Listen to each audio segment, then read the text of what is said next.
한국 교회를 향하여 저는 오늘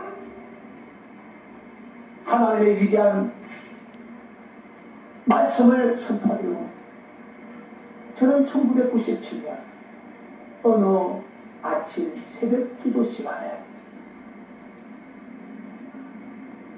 대한민국에 큰 환란이 일어난 것을 저에게 환상으로 생생하게 보여주셨어요.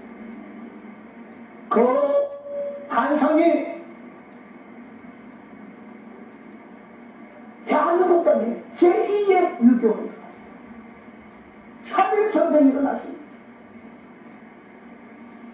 미국, 일본 연합군의 중심으로서 김정일 공산정과 싸우는데 3일 동안 치열한 전쟁이 일어났습니다. 많은 사람이 죽어가는 것을 봤습니다. 보는 순간 저는 너무 무서웠습니다. 그 환상을 보고 저는 저희 사모에게 얘기했습니다.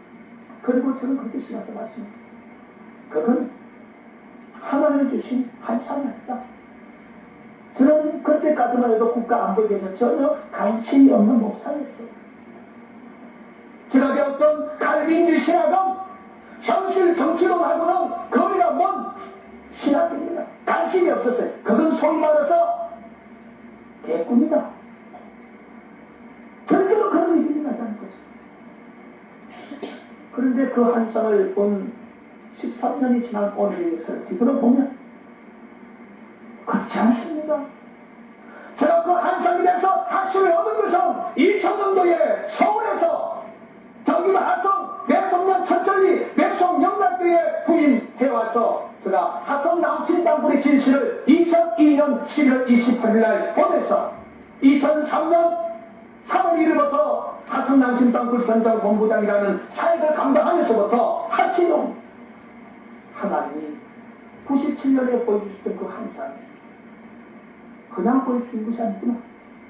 제가 하성 남친당불의 진실을 접하면서 8년 동안 기나긴 고난과 고통 속에서 많은 탈북자를 만나고 강국과 관련된 사람들을 만나고 결과적인 것은 수도권 지역에 거미줄처럼 땅굴이 뚫려있고 대한민국의 중요한 지역에 북한인이 망친 땅굴이 들어가 있다는 사실을 저는 정립을 했습니다.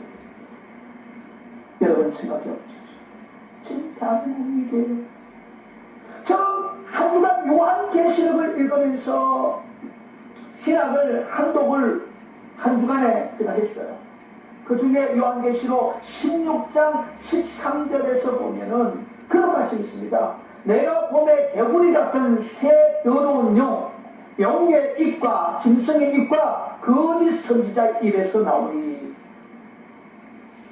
오늘 한국에 예수님을 이용하고 하나님을 이용하고 성령님을 이용해서 하나님이 기뻐하는 목회를 하는 목사보다는 하나님이 기뻐하지 않는 목회, 상업적인 목회를 하는 수많은 목사들이 오늘 이 부분에 말하면 거짓 입을 가진 거짓 선지자들, 성경에는 거짓 선지자들, 거짓 입으로 하나님의 말씀을 상업적으로 외치는 주의종들은 천국에 가지 못한다고 했어. 지옥에 떨어진다고 말씀했습니다. 여러분, 오늘날 많은 목사님들이 이 시대를 향하여 하나님을 대해서 설교하는 목사들이 얼마나 됩니까? 죽었다 깨어나고 평화 못하는 거예요. 기독교신 분들은 남북이 평화로 하나가 되어야 된다. 여러분, 김정일 공산정권은 우리의 평화의 대상이 아닙니다. 그건 마귀 사탄의 집단입니다. 적군의 집단입니다. 그 정권이 무너지고 그 주도 세력이 무너지고 북한의 2100만인 순수한 북한 동포들은 우리의 평화의 도가 될 수 있지만 김정일 공산정권 핵심 100만 명이 되는 북한의 공산정권은 우리의 평화의 대상이 아닙니다. 우리의 적입니다. 적군도 집단입니다. 여러분 뉴스를 통해서 봤지만 미국에서 지금 북한에 가장 강력한 제재를 가하고 있습니다. 북한의 김정일 공산정권, 김정일 주변의 군 핵심 실세를 모든 계좌 돈을 차단을 들어갔어요. 지금까지 가장 강력한 조치입니다. 여러분 북한이 얼마나 못된 집단인지 아십니까? 마약을 만들어서 그걸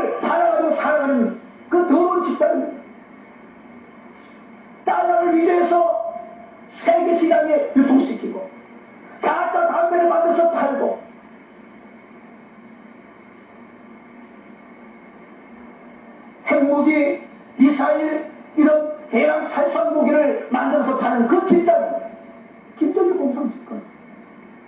그런 집단을 대한민국 교계 지도자들, 이방의 종교 지도자들이 그 집단을 숭상하고 그 집단을 향하여 협력하고 그 집단이 우리의 평화의 통일의 대상이라고 외치는 얼마나 그런 성질적인 것 같습니까?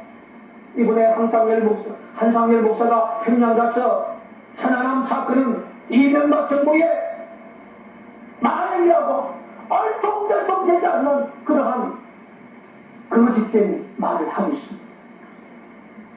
북한 주민들을 선동하고 있어요. 어떻게 목사가 북한 농부들에게 선동할 수 있습니까? 천안함은 북한 김정일 공산정권의 도발입니다. 이 진리를, 비진리를 가지고 어떻게 북한 농부들에게 선동할 수 있습니까? 그 선동에 목사가 앞설 수 있어요.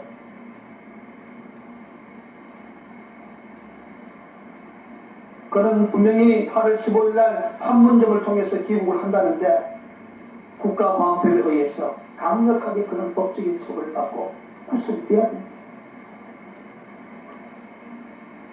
오늘부터 동해바다에서 연인은 8만 명을 동원해서 미국에서 가장 큰 항공모함이 실질 훈련에 동참하는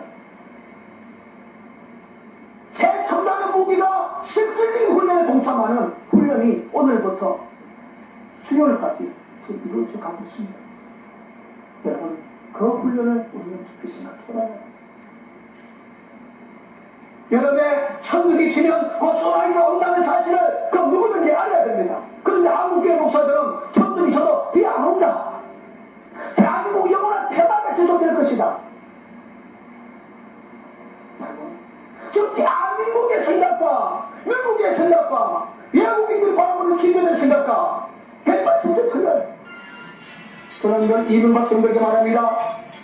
이명박 대통령은 북한 남측용 땅굴에 대한 진실을 국민들에게 이제 알려줄 수 있도록 본인이 결단해야 됩니다. 저는 이명박 정부에게 강력한 남측 땅굴에 대한 문제에 대해서 호소를 했고 청와대 게시판에도 올렸고 많은 애국 시민들이 올려주었습니다. 한강에서도 땅굴 문제를 거론했고 국정원의 교수였던 김영환 교수도 거론을 했습니다. 그리고 북한에 우리나라 말하면 대륙적 출신들이 이미 1986년에 경기도 연천시는 뚫렸다고 박명철 대라는 사람이 양심고문을 했어요. 어처구니 없게 땅굴에 관련된 업무를 하는 국방부 탐지관은 어떤 논리를 말하는 것 같습니다. 북한은 임진강변도 뚫고 내려오지 못한다. 그래서 국방부 홍보 비디오에 보면은 이미 임진강은 지하 40m 이상으로 굵어졌다고 이야기합니다. 여러분, 오늘 우리가 기억해야 됩니다. 이 위기에 대한민국을 구할 수 있는 것은 하나님밖에 없어요. 저는 국가 민주에서 기도해야 됩니다. 하나님은 시대의 역사를 어떤 사람에게 보여줍니까? 욕심이 없고 정말 하나님을 두려워하고 진실하고 그 중에 한 분이었던 태백의 예수원을 설립했던 대천덕신, 그분은 하나님의 부르심을 받았지만 그분이 그러했습니다. 장차 대한민국에 제2의 유교가 있을 것이다. 성직자 중에 영적으로 깨끗한 사람들에게 하나님은 보여주시는 거예요. 오늘날 한국의 지도자 목사들 마음속에 다들 욕심의 영이 들어있는 겁니다. 욕심이 가득 차니 제가 장성한 사람을 아닌다고 했습니다. 오늘 우리는 이 시대를 향하여 끝까지 선지 사역을 감당해야 돼요. 저는 여러분 앞에 기억하고 싶은 것은 정말 대한민국이 전쟁이 일어나지 않으면 대한민국 자체가 무너진다는 사실을 기억합니다.